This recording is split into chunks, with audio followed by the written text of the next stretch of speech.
প্রিয় শিক্ষার্থী, তোমাদের সবাইকে আমি মোহাম্মদ শফিকুল ইসলাম আজকের ক্লাসে জানাই আন্তরিক প্রীতি ও শুভেচ্ছা। আমরা আজকে আলোচনা করব স্থির বৈদ্যুতিক আবেশ, ইলেকট্রোস্কোপ, কুলম্বের সূত্র এবং ইলেকট্রিক ফিল্ড নিয়ে। প্রথমেই আমরা জানব স্থির বৈদ্যুতিক আবেশ কাকে বলে। আমরা জানি যে কোনো একটা পদার্থ তার মধ্যে ধনাত্মক এবং ঋণাত্মক চার্জ দুটোই থাকে, কিন্তু তার মোট চার্জ 0। এর কারণ হলো পদার্থের ভিতরে যতটুকু ধনাত্মক চার্জ থাকে ঠিক ততটুকুই ঋণাত্মক চার্জ থাকে। যদি আমরা কোনো বস্তুকে, যেটা অনাহিত বস্তু, তার কাছাকাছি একটি আহিত বস্তু নিয়ে আসি, তাহলে সেই আহিত বস্তুর প্রভাবে অনাহিত বস্তুর মধ্যে একটা বিপরীতধর্মী আদান তৈরি হয়। কথাটা আসলে সঠিক নয়, আদান আগে থেকেই ছিল, শুধুমাত্র বিপরীতধর্মী আদানগুলো এক পাশে চলে আসে এবং অপর পাশে সমধর্মী আদানগুলো চলে যায়। এর কারণ হলো সমধর্মী আদানগুলো পরস্পরকে বিকর্ষণ করে এবং বিপরীতধর্মী আদানগুলো পরস্পরকে আকর্ষণ করে। আমরা যদি চিত্রের মাধ্যমে এই বিষয়টা একটু বোঝার চেষ্টা করি, তাহলে দেখা যায়, ধরে নাও এটা একটা অনাহিত বস্তু, এর মধ্যে ধনাত্মক ঋণাত্মক দুই ধরনের আদানই বর্তমান।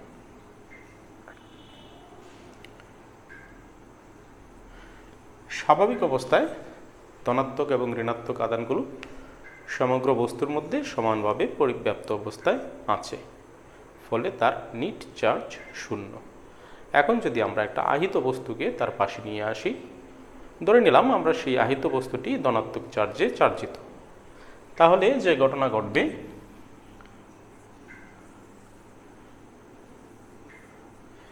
এখানে যদি আমরা আহিত বস্তুটিকে নিয়ে আসি ধনাত্মক চার্জযুক্ত, তখন যা হবে, এই পদার্থের সমস্ত ধনাত্মক চার্জকে এই আহিত বস্তু বিকর্ষণ করে বিপরীত প্রান্তে নিয়ে যাবে। পক্ষান্তরে বিপরীতধর্মী চার্জগুলো অর্থাৎ ঋণাত্মক চার্জগুলোকে আকর্ষণ করে তার নিকটে নিয়ে আসবে। এতে করে অনাহিত বস্তুর দুই প্রান্তে বিপরীত ধরনের বৈদ্যুতিক চার্জের সৃষ্টি হয়েছে। এই বিষয়টিকে আমরা বলতে পারি স্থির বৈদ্যুতিক আবেশ। স্থির বৈদ্যুতিক আবেশ প্রক্রিয়ায় আমরা কিন্তু একটা অনাহিত বস্তুকে সম্পূর্ণরূপে আহিত করে নিতে পারি। সেটা কিভাবে তা আমরা একটু দেখে নিই। ধরে নাও আমরা দুটো গোলক নিলাম, যে গোলকগুলো দুটোই অনাহিত এবং তাদেরকে রাখা হয়েছে এমনভাবে যেন ভূমির সাথে সংযুক্ত অবস্থায় না থাকে, এবং গোলক দুটোকে পরস্পরের সাথে স্পর্শ করিয়ে রাখা হয়েছে। তাহলে কি অবস্থা তৈরি হবে? এখানে ধরে নিলাম এটা একটা গোলক এবং এটা অন্য আরেকটা গোলক, যাদেরকে রাখা হয়েছে ভূমির সাথে স্পর্শ না করিয়ে। এটা স্ট্যান্ড, যে স্ট্যান্ডটি বিদ্যুৎ অপরিবাহী। স্বাভাবিকভাবেই এই গোলকটিতে দুই ধরনের চার্জই বিদ্যমান, প্লাস মাইনাস।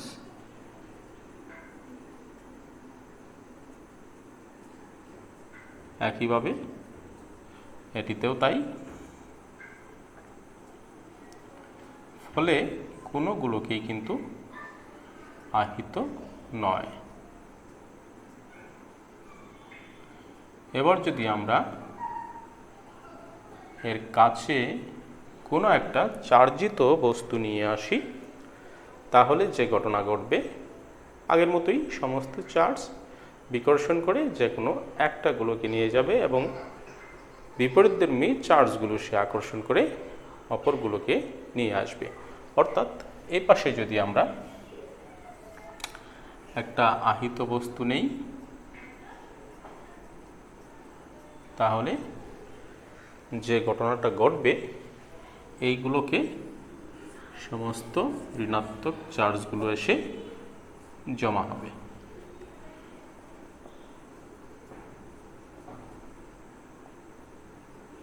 অপরদিকে এইগুলোকে সবগুলো ধনাত্মক চার্জ এসে জমা হবে। এখন একটু মনোযোগ সহকারে খেয়াল করলে দেখবে যে দুটোগুলোকে সম্পূর্ণরূপে ভিন্নধর্মী চার্জ অবস্থান করছে। এবার আমরা যদি এই গোলক দুটোকে একটু ভাগ করে আলাদাভাবে রাখি, অর্থাৎ যাতে এক গোলকের চার্জ অন্য গোলকে চলে যেতে না পারে, এভাবে রাখার পর যদি আমরা এই আহিত বস্তুকে সরিয়ে নেই, তাহলে কিন্তু এই গোলকের চার্জগুলো পরস্পরের মধ্যে আর চলাচল করতে পারছে না, ফলে গোলক দুটো বিপরীতধর্মী চার্জে চার্জিত হয়ে গেল। তাহলে আমরা বলতে পারি যে স্থির বৈদ্যুতিক আবেশ প্রক্রিয়ায় আমরা কোনো বস্তুকে স্পর্শ, কোনো আহিত বস্তু দ্বারা স্পর্শ না করিয়েও চার্জ সৃষ্টি করতে পারি, অর্থাৎ চার্জিত করতে পারি। এই বিষয়টি আশা করি তোমরা ভালোভাবে বুঝতে পেরেছ। এবার আমরা যাব ইলেকট্রোস্কোপ যন্ত্রের গঠন এবং কার্যকারিতা কীরূপ তা দেখার জন্য। ইলেকট্রোস্কোপ একটা যন্ত্র, যে যন্ত্রের সাহায্যে আমরা কোনো একটা বস্তুর মধ্যে আদান আছে কিনা, অর্থাৎ কোনো একটা বস্তু চার্জিত কিনা তা জানতে পারি, এবং সেই চার্জিত বস্তুটা কোন ধরনের চার্জে চার্জিত তাও জানতে পারি। প্রথমে আমরা জেনে নেই ইলেকট্রোস্কোপের গঠন কীরূপ। ইলেকট্রোস্কোপ তৈরি হয় মূলত দুটো পাতলা পাত দ্বারা। সেই পাতগুলো যদি স্বর্ণের হয় তাহলে খুব ভালো হয়, কারণ স্বর্ণকে পিটিয়ে খুব পাতলা পাতে পরিণত করা যায়। দুটো পাতকে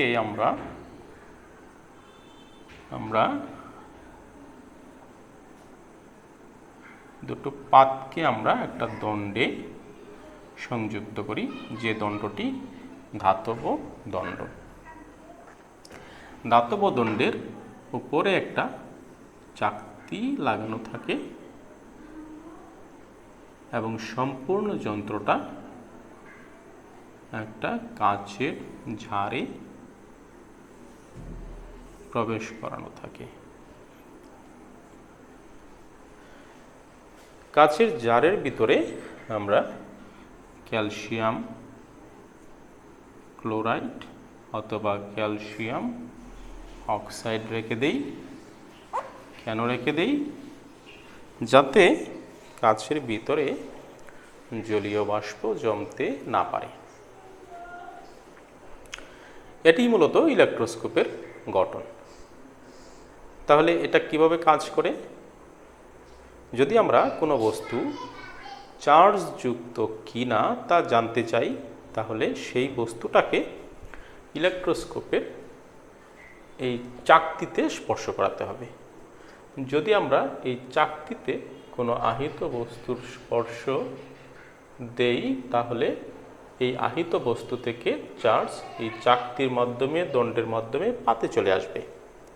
সেই চার্জ ধনাত্মক অথবা ঋণাত্মক যাই হোক না কেন, উভয় পাতে কিন্তু একই ধরনের চার্জ জমা হবে।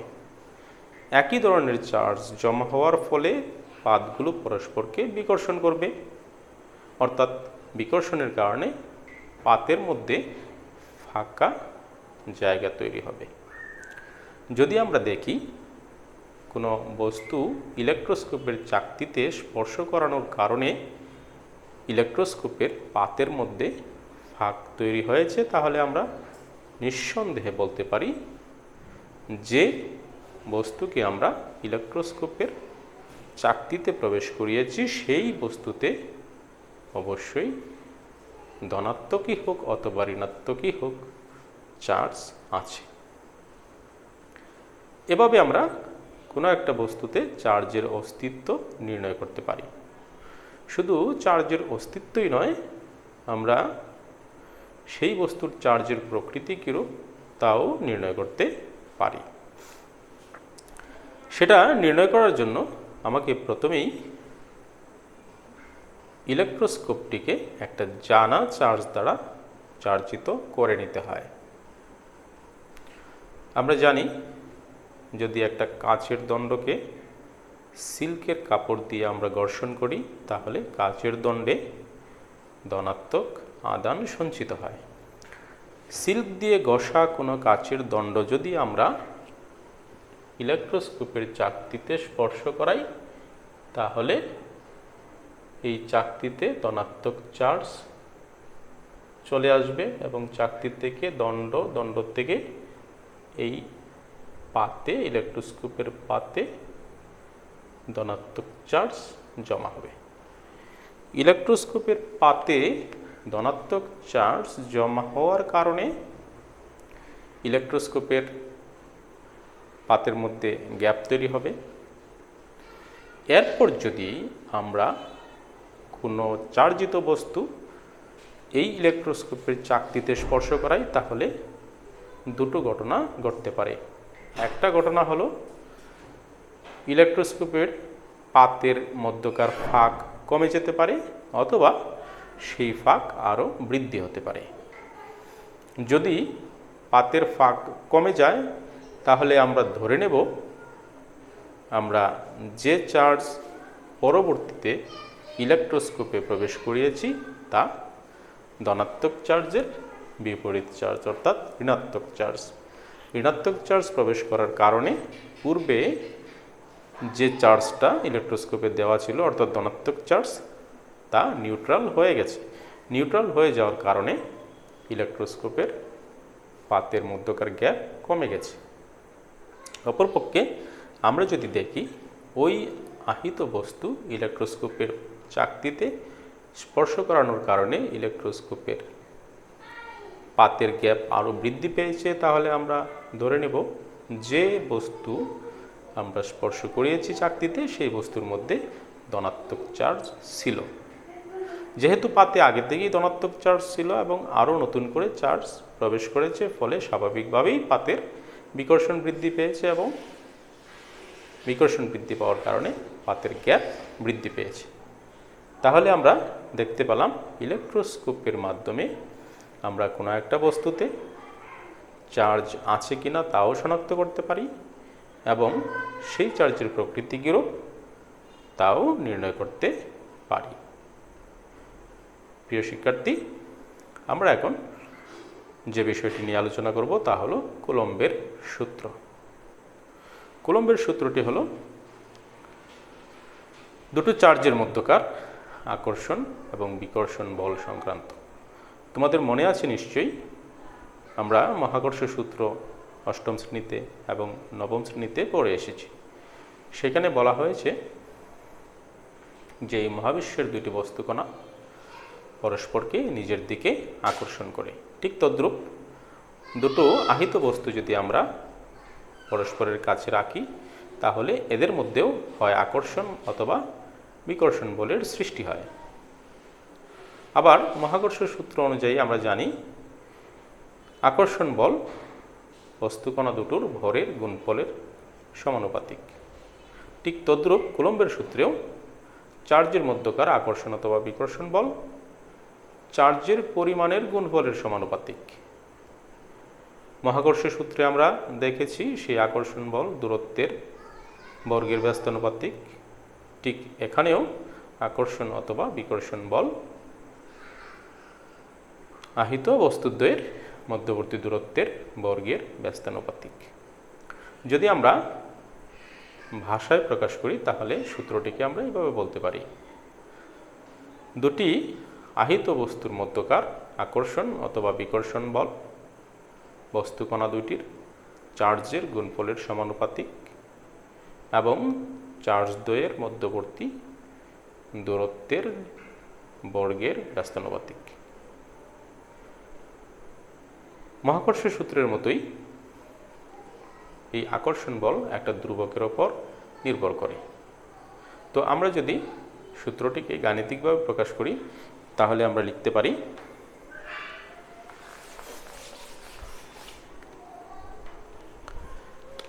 বল F is equal to K into Q1 Q2 by D square। এখানে F হচ্ছে আকর্ষণ অথবা বিকর্ষণ বল, K হলো একটি ধ্রুবক, Q1 হলো প্রথম চার্জ, Q2 হলো দ্বিতীয় চার্জ এবং D হলো চার্জদের মধ্যবর্তী দূরত্ব। এই সূত্রের সাহায্যে আমরা দুটি চার্জের মধ্যকার আকর্ষণ অথবা বিকর্ষণ বল খুব সহজেই নির্ণয় করতে পারি। আমরা একটা গাণিতিক সমস্যা একটু এখন আলোচনা করে নেব। আমরা ধরে নিলাম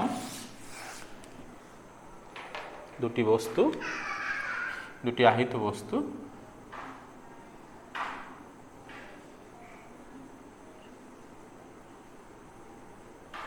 পরস্পর থেকে 20 সেন্টিমিটার দূরে রাখা হলো।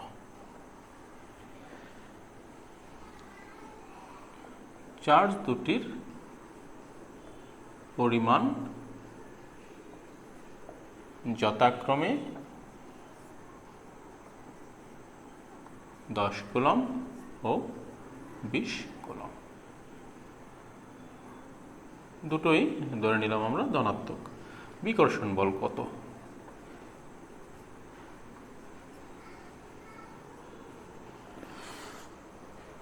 আমরা একটু আগে যে সূত্রটি নিয়ে আলোচনা করেছি সেই সূত্রের সাহায্যে আমরা এই বিকর্ষণ বল খুব সহজেই নির্ণয় করতে পারবো। তো আমরা দেখে নিই এখানে কি কি দেওয়া আছে।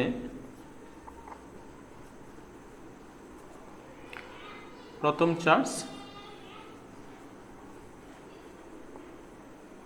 Q1 equal to plus 10 coulomb, দ্বিতীয় charge Q2 equal to plus 20 coulomb, দূরত্ব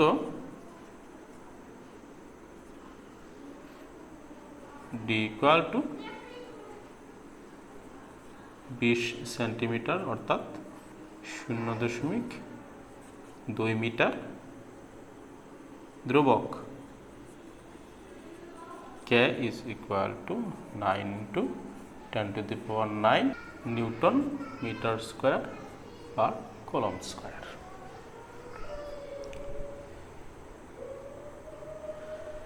তো আমরা জানি